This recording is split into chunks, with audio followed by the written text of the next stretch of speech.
Hello and welcome to the More to Life podcast. I am your host, Elle Mace, and today we are joined by my fabulous friend, Nuna. Hi guys. Nuna has come all the way to Bali just for this podcast. You wish. No, not quite just for the podcast, but you have come from Bali to London and we're sat together in person in London, which is super special.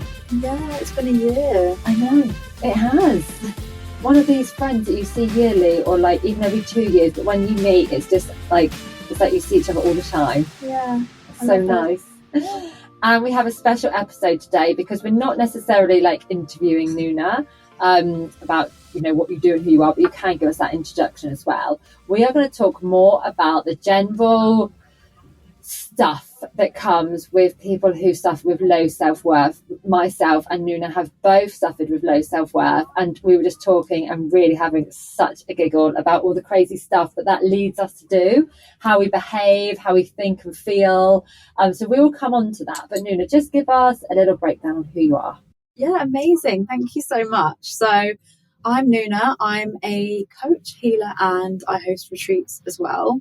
But I work mainly with women on helping them reclaim their power, whether that be their authentic kind of fire and energy, or reconnecting with that feminine power that they have inside that maybe they've been suppressing, and they want to find more about who they really are and what they're really capable of and really use that potential. So for me, the word like bad bitch is the vibe, because it's reconnecting with that like bad bitch within you that's like, I'm going to go after what I want and attract what I deserve. Yeah, I love that. It is so powerful, isn't it? Even as you're talking now, I'm like, yeah, come on. I can think of everybody who feels like that. They want that back in their life. You know, we would have had times in our lives when we did feel powerful. Maybe we were in the relationship that we had finally wanted, or we had just got the job we'd wanted and we felt that. But it's usually temporary, and then we're going to go back to our wiring and old beliefs. And I think, yeah, everyone I speak to is just wanting to get their mojo back.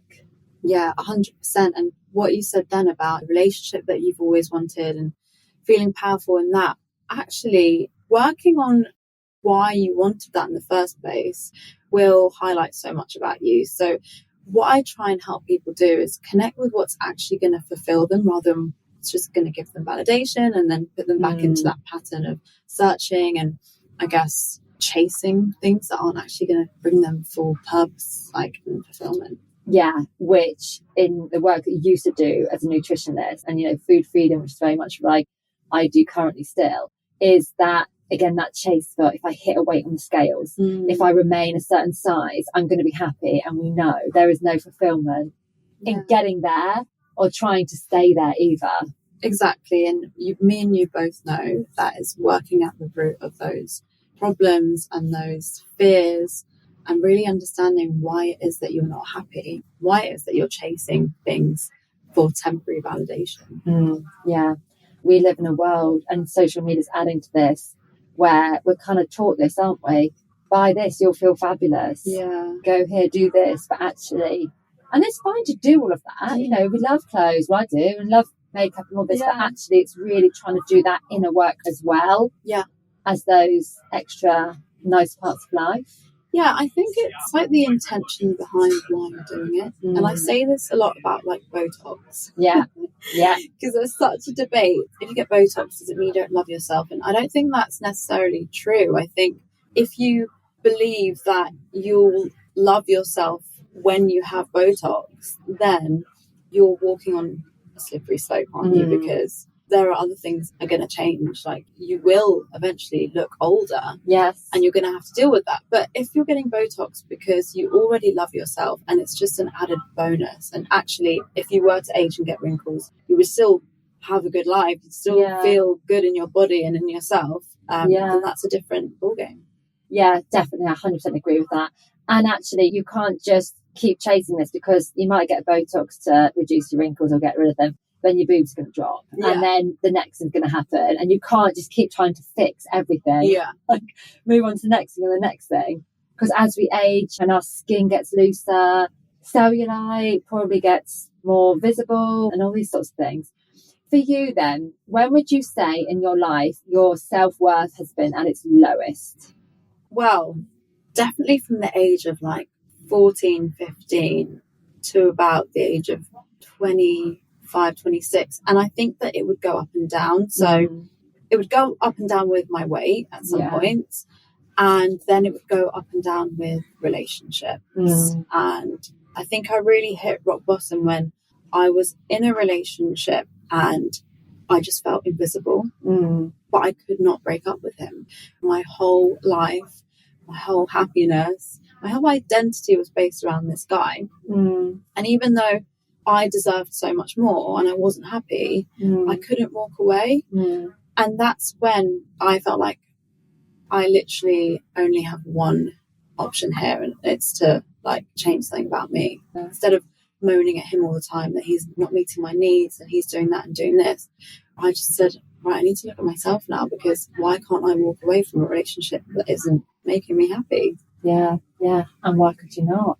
Because my worth was so tied to chasing this man. And it also came down to like my patterns from my childhood. So I think, well, I know now that like my relationship with my dad was, I guess the dynamic was that I was always chasing his approval. Yes. And I learned that love is hard work. If someone just loves you for being you, then it's not right. Yeah. If you have to earn someone's love and chase them, that's what felt comfortable for me. Yeah. It was almost like I was just stuck in this pattern or this dynamic where I would get the ick if a guy was like really into me and wanted to give me everything I need. Yeah. But I was just getting obsessed over men that were like just out of arm's reach. You know, I was always trying to get their attention. Yeah. When you say the words there, getting obsessed with men, I can just relate to that. I know so many people as well who at times have felt that, whether it's a man or a woman, doesn't matter, just felt that obsession. Give us an example of like what you would have done when you were feeling obsessed with a man. I guess the obvious one is just think about them all the time. Yeah. Like go back and forth on like the last time I saw them, replay everything in my head, wondering what they're thinking, what they're doing. The classic one, which I think every girl must relate to, is obsessively looking at whether he's watched your stories. Yeah. And posting things just so that you get that validation of he's watched your stories. Yeah. I watched a reel recently which made such a good point. This girl was like, if he's watching your stories and he's not texting you, then he's being reminded of your existence and he's still not texting you. So he's obviously not the guy for you. Yeah. Yeah. But I used to literally just upload a story to try and get this guy to message me. And I knew that he was watching them, but he wasn't doing anything. Like it's like passively talking to him, like, I've not got anything to do today. Anyone want to do something on your stories? Like, we might message us to do something. Oh yeah. And what I can think of, like, in response to that is, like, I'm from Exeter, so it's a smaller town, obviously, than London. And I know that, like, me and my friends, if we were into a guy, we would go on our night out and we would only go to places where we think he would be, or they would be, or whoever. And we'd be like, okay, they'll start there and then they'll go there and then they'll go there. That's probably be around 9 o'clock. That'll be around 11. And we'd spend our whole night, and you'd get to the bar and you'd walk in and you'd be like, oh my God, I think he's going in here. And then you'd scan it and realize he's not. And then you just think, well, where is he then? I know he's on a night out. He's always out. But if he's not here, he's somewhere else. And like, you just chase this nothing all night. And then at the end of the night, you might have even seen him, or if you did, it was just, and you've wasted all that time. Yeah, I have a similar experience where at uni, I once bumped in to the guy that I was kind of like, well, you don't really date at uni, it's more just like sleeping. Yeah. But this guy that I was having a thing with, I bumped into him on the way to a lecture once, and then in my head I was like, I know his schedule now. Every Tuesday, I will be there. Yeah. So I would try and do that walk every week in hope of bumping into him again, and just think, that is just so sad. Like, do I not have anything else to be doing with my time? And the other thing is, like, always realize you go through that phase of being obsessed, and then you look back on it like a year later and you're like, that guy was such a loser. Yeah, that was not the one for me. No, like, why was I obsessing and wasting all my time and energy when I could have been doing something else on someone who clearly isn't for me anyway? Yeah, definitely. And all of that effort to follow them around or go where they're going to be never works. No, it never works. Ever works. Like, again, I remember, like, there would be events on, like, corporate events. You'd be like, right, I'm going to go because I'll be there. And you would turn down other things and they wouldn't be there. Or if they did see you, they might just be, like, literally not interested at all.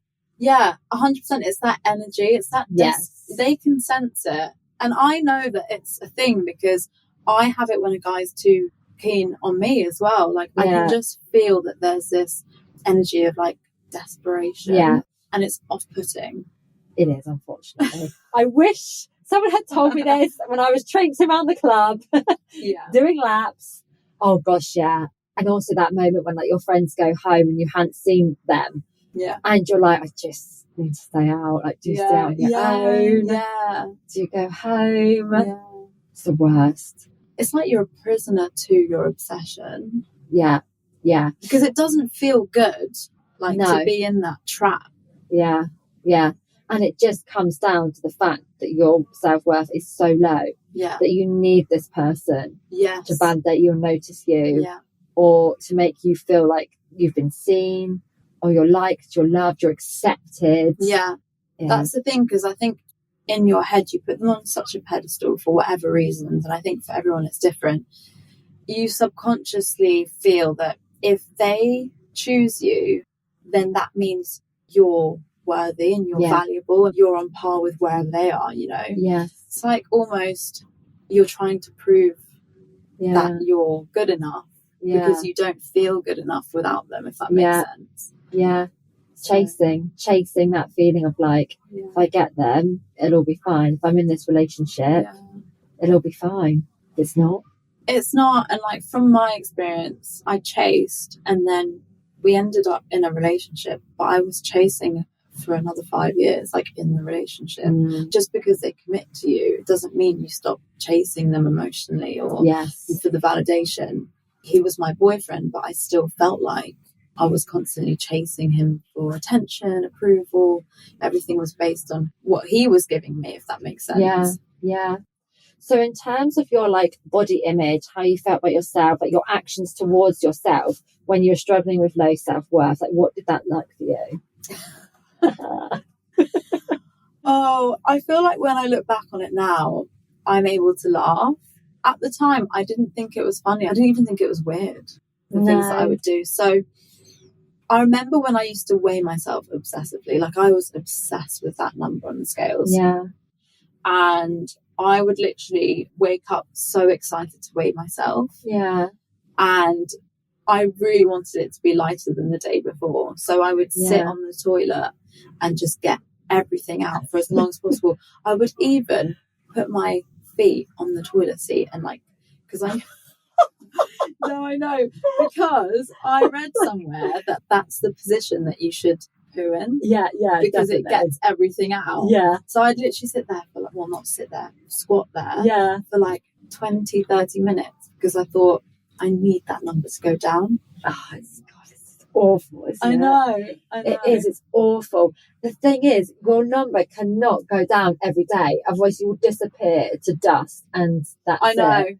Like, at some point it's going to plateau, and then we know, because our bodies are so smart and so clever, it's going to fight back and we're going to gain weight. But oh my God, I've actually got an image of you now, like, squatting on the toilet. I mean, my laxative abuse, like, got to the point where I thought, oh my gosh, what permanent damage am I going to do here? I really don't want to, like, lose control of my whole system down there. But yeah, you that desperation, go to bed and think, I've eaten too much, what can I possibly do? Or maybe some laxatives will help me out. And I think what's really obvious is when you're in that prison of, like, food and body image stuff, you don't care about your health. You actually don't. And for me, I was trying to weigh myself every day hoping the number would go down.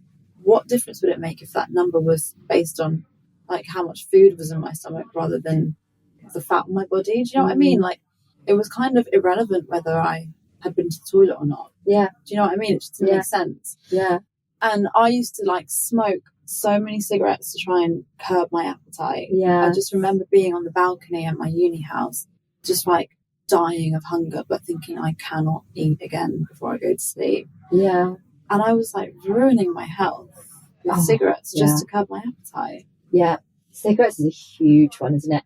And now it's vaping. Like everyone's trying to vape instead of eat. Well, not obviously everybody, but a lot of people that I speak to, they're using vapes to just try and stop their urge to have a snack.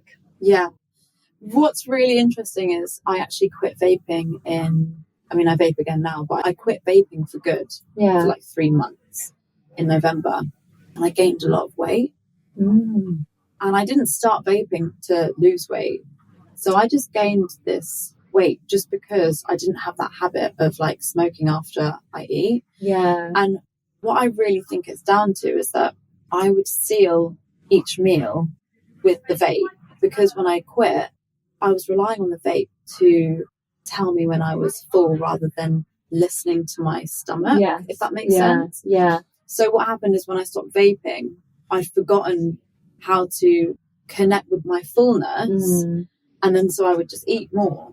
Yeah. And I think what vaping is doing is it's taking us away from our body's cues. Yes. And we're just using it instead of just listening to our bodies. Like, for example, we vape when we're stressed. Yeah. What we should be doing is calming ourselves down, taking a few breaths, going for a run, meditating, whatever that is. But we're using the vape as a shortcut. Yeah, definitely. To satisfy whatever need it is. And that's just not healthy. Are you feeling tired, stressed out, and just like you can't catch a minute? Well, why don't you come along to our More to Life Spanish retreat this October the 4th to the 8th. We have a private luxury villa, a chef, lots and lots of workshops, yoga, hiking, fun, connections, friends, and excursions. Send a DM or an email to find out more. No, it's not. You're not doing it for the quick fix, but actually it's ended up just being a quick fix. Like, I don't want to feel the emotions. I don't want to listen to myself when I'm finishing food, because a lot of people don't trust themselves to stop. Yeah. They might keep going, so they'll do the vape or whatever else it might be. Yeah. Yeah. I mean, to talk about crazy things that I did, I actually used to use something even worse than vaping to stop eating, and that was Coke. Yeah. And that must have been when I was like 23. I went traveling in South America. Yeah. For like 4 or 5 months. Coke was really cheap there. And before that, I'd taken Coke like at uni and stuff just for fun. But because it was so cheap, I knew that it curbs your appetite. And I remember when I started my travels, I was not happy with my body size. Yeah. And I was like, oh my God, I need to come home skinny. I need to have all these bikini shots with skinny body and all that. So I would literally go like full days without eating, and I was just sniffing Coke. Yeah. And when I look back at that now, I'm like, I feel so many things towards it. Like, one, it's ridiculous. Yeah. 2, it's really sad. I can't believe diet culture and my self-worth got me to the point where I'm not eating food anymore and sniffing drugs. Yeah. Like, that is quite disgusting. But also really, really common. Yeah. Yeah. I'm sure it's like more common than we'd even think. Yeah, definitely. You know, doing the line of work that we do and talking to women who are, or men as well, that are being open and vulnerable and have come out of it. People who are now not doing that, they're having this reflection of like, why did I do it? And a lot of the time it does come down to that, being able to curb their appetite and not eat. Yeah. And what's really changed for me since those days is like the relationship that I have with my body in terms of like how I respect it. And I think back in the day, I just said, like, you base your value on your appearance. You only see your body as something that can look good. You don't actually think about and feel how amazing your body is in so many other ways. Like all the things it does, it literally houses our mind, our soul. Like, it keeps us alive. It allows us to do so much. It's so sacred. Like, your body's intuition, like, you know, if you're spiritual, there's so much to connect with when you connect with your body.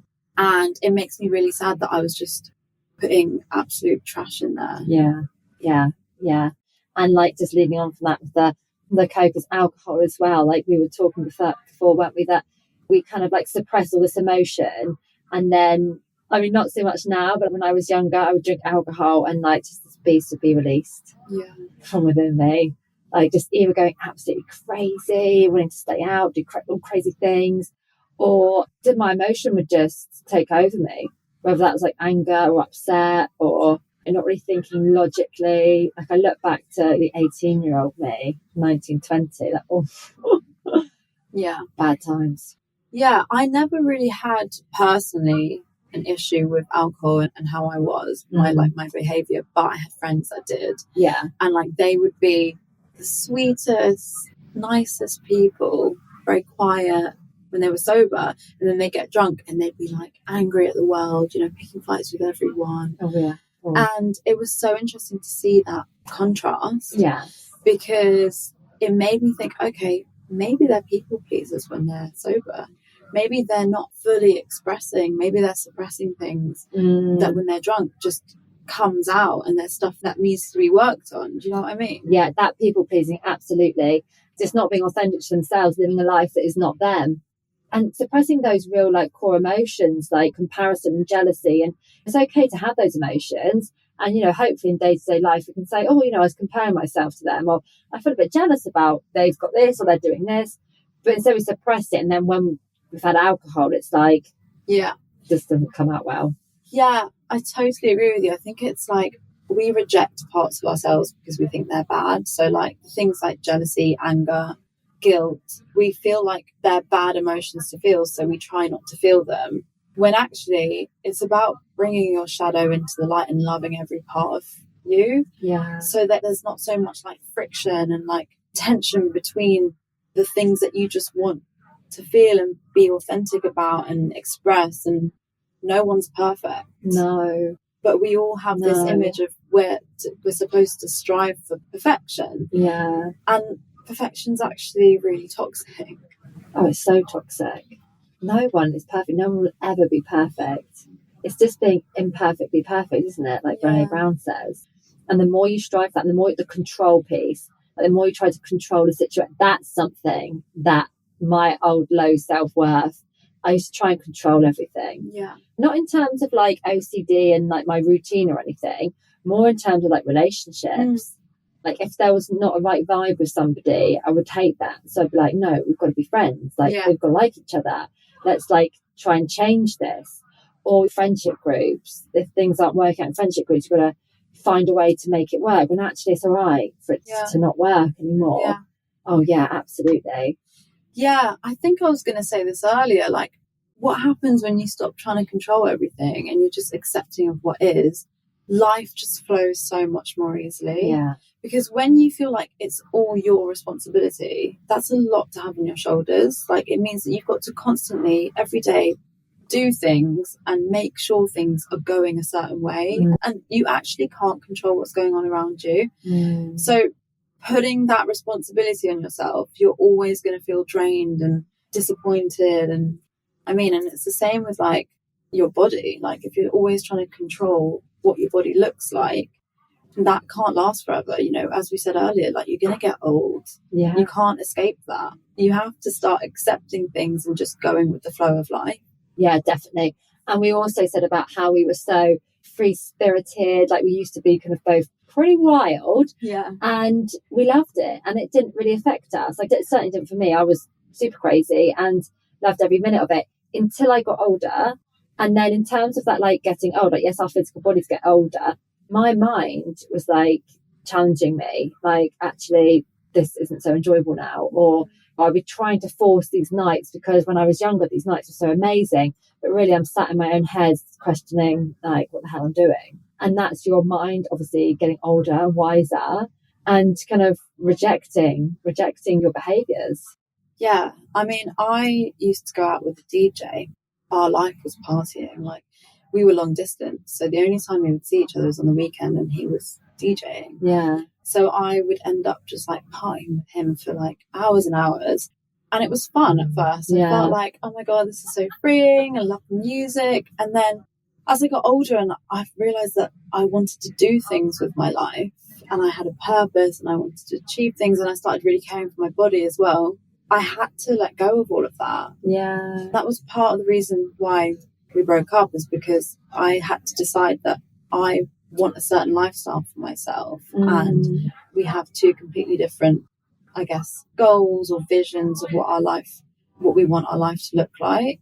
Yeah. And I think when you build that self-worth, you're able to make empowered decisions for yourself of like, this is what I want my life to look like. And I don't mind losing people or losing things that I still love, but I love myself more. And I would rather have people and things around me that are going to take me where I want to go. Yeah.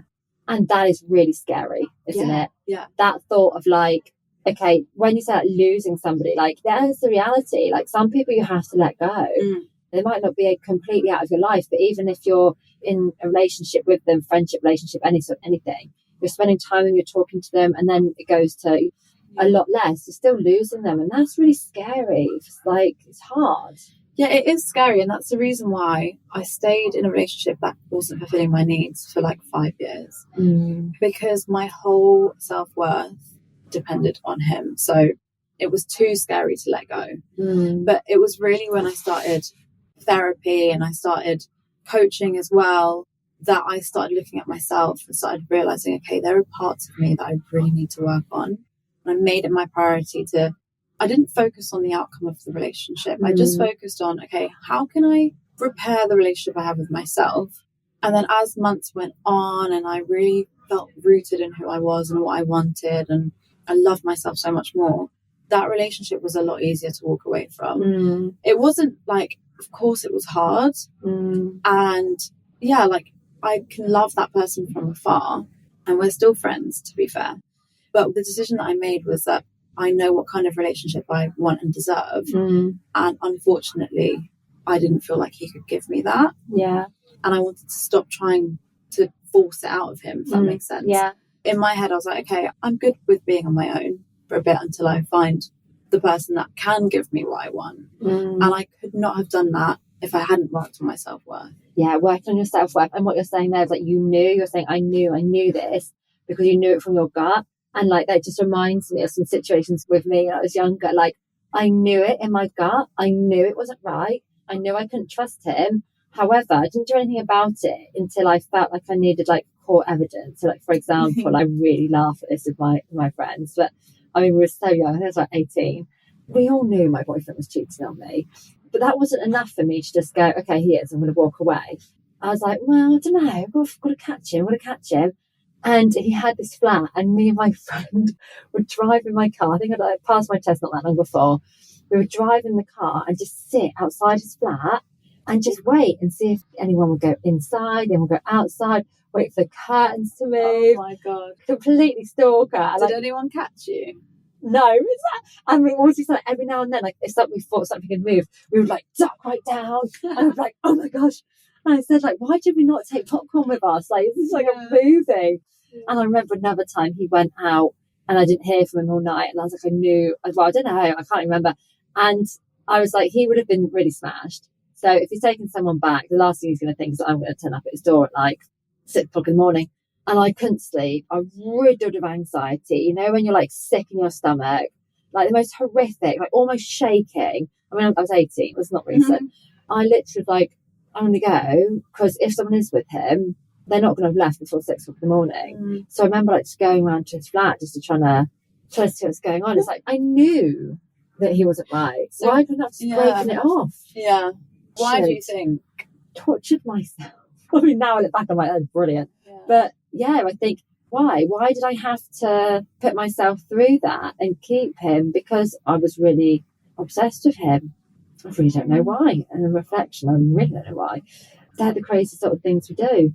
Yeah, I guess when you're younger, you're not really connected with what you deserve. No. Do you know what I mean? And that comes down to worth, like yeah, what you believe you're worth. Because now we know, like, oh, if a guy treats us like that, they're not worth our time. No. You know? Whereas when you're younger, you think it's the be all and end all. Yeah.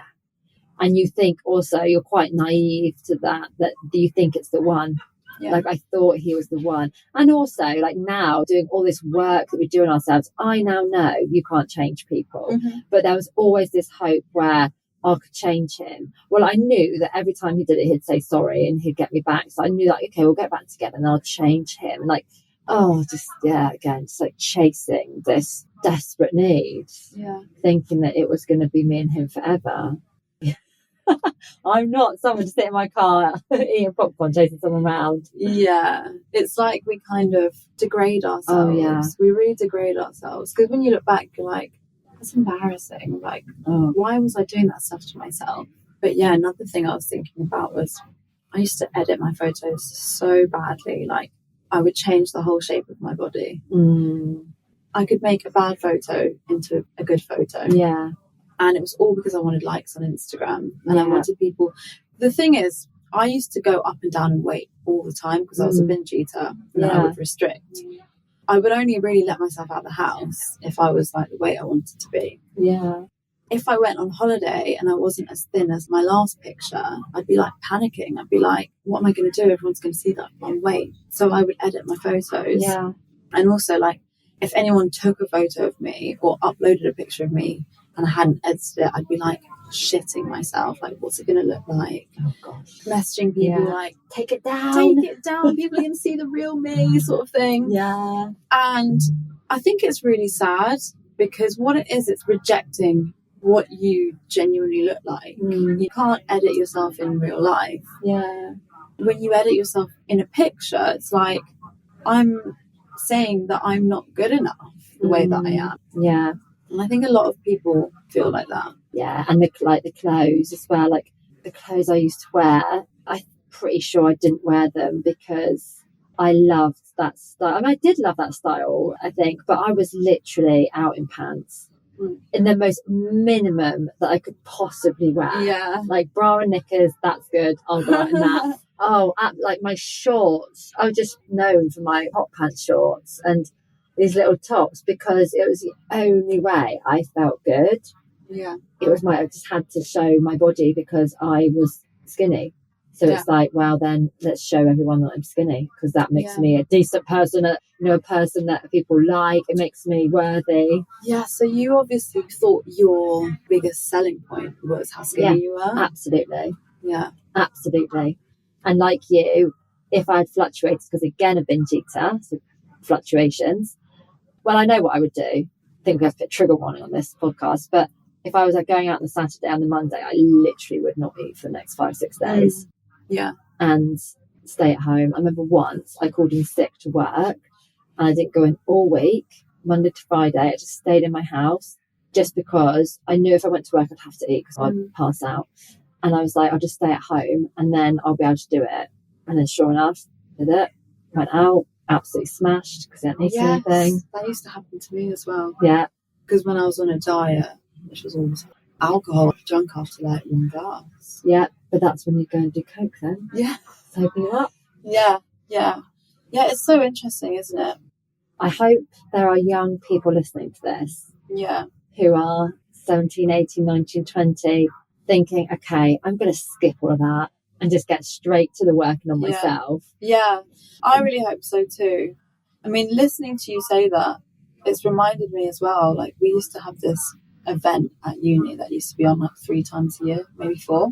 And as soon as I get the date for it, I'd be like, right, diet starts from, I've got 3-4 weeks. I'm not leaving the house. I'm eating this, this and that. I used to sit down and spend an hour calculating how many calories I can eat per week. And I was like a mathematician. Yes.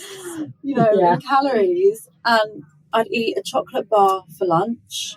And then for dinner, I'd have a tiny bowl of pasta. And then I'd just smoke the rest of the day. Yeah. And to think for an event, like the event lasted, okay, we probably would have got there at like 11 p.m. Yeah. And left at 3 a.m. Yeah. And to think that I went through all of that, like, for that. That's 4 hours, 4-hour event. And everyone was probably drunk. They probably didn't even look at what my body looked like. No one would have noticed a thing. And even if you were carrying, let's say, half a stone more, Still no one would have really noticed a thing. No. This is it. Like, you think everyone's looking and watching, but no one gives a... Yeah, it's really sad. All that wasted time and wasted energy. And for me, like, I really flunked school. I flunked college as well because I was in the thick of this eating disorder and really low self-worth. So I left with nothing for both of them. But actually, if I'd stopped obsessing about how many calories were in my apple, I might have actually done well at school and college. Yeah. I mean, I'm happy with the path that I've ended up here, but it's been a longer process round than if I had just been able to function and concentrate. Such wasted time. I mean, I literally chose my master's based on, like, I did nutrition. That was because I was just trying to look for the secret answer to sustainable weight loss. Yeah, and I know a few nutritionists that have done that as well. They're like, if I study nutrition and become one, I'll eat so clean. Yeah, it doesn't necessarily happen. No. It makes your obsession worse. But luckily, I think what brought me out of that was, I don't know, just the people I followed on Instagram. I started reading posts that started making me think a bit different. And I was thinking, hang on a sec, what am I actually doing? And can I carry on like this into like my 30s, 40s, 50s? Do I want to be a grandma and still have eating problems? You know? Oh, that's exactly what I used to think. I used to literally think, am I going to be at my grandkids' party with a protein shake in the corner? Is that the risk rate? I will be. Yeah, and it used to make me sad that I loved food so much, but I couldn't have the one thing that I really loved.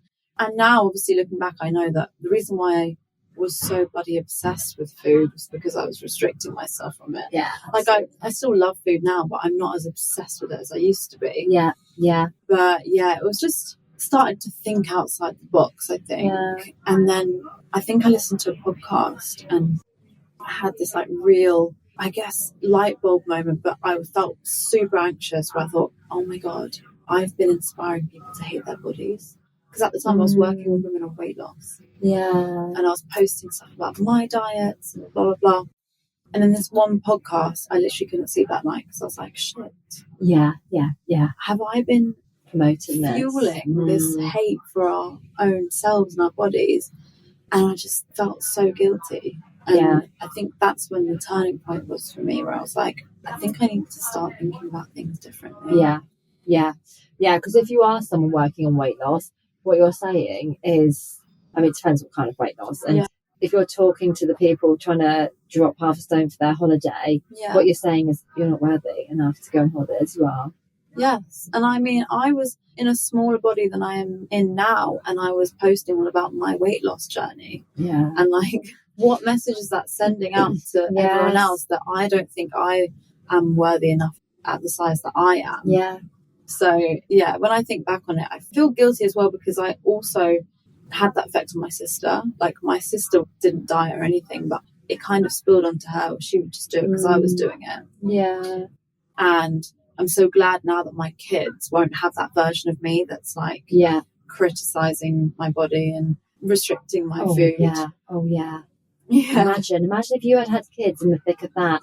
You can't hide it. Like you said, earlier on in the episode, you said once you're in it, you don't care for your health. It's the same if you've got kids there. You're still so in it though. You don't care if they see you saying, can't eat that.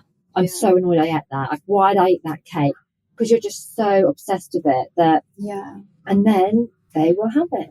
It's subconscious, isn't it? Like, my mum a couple of years ago looked in the mirror and she was playing with her, like, they call them bingo wings, don't they?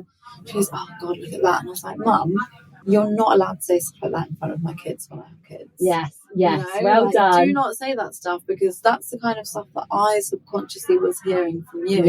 And it's not her fault, because she probably heard it from her mum, and like, that's the society that we live in. But it's so important to be conscious of it. Yeah, definitely. Oh my God, so much fun. I feel like we could go on forever. We'll have to take some of our PC conversations offline. But thank you so much, Nuna. What is your Instagram in case anyone wants to follow you? Thank you so much for having me. So I'm at nuna.mindbodyme. Amazing. If you've enjoyed this, please rate the podcast and I will send you one of our amazing audios to listen to. And thank you very much. If you enjoyed listening to this episode, then please head over to give us a rating. We would really, really appreciate that. And as a return, send us a screenshot of your rating and we will send you a free 45-minute hypnosis for absolute daily motivation. This is a must listen to every day in order to create your best future self.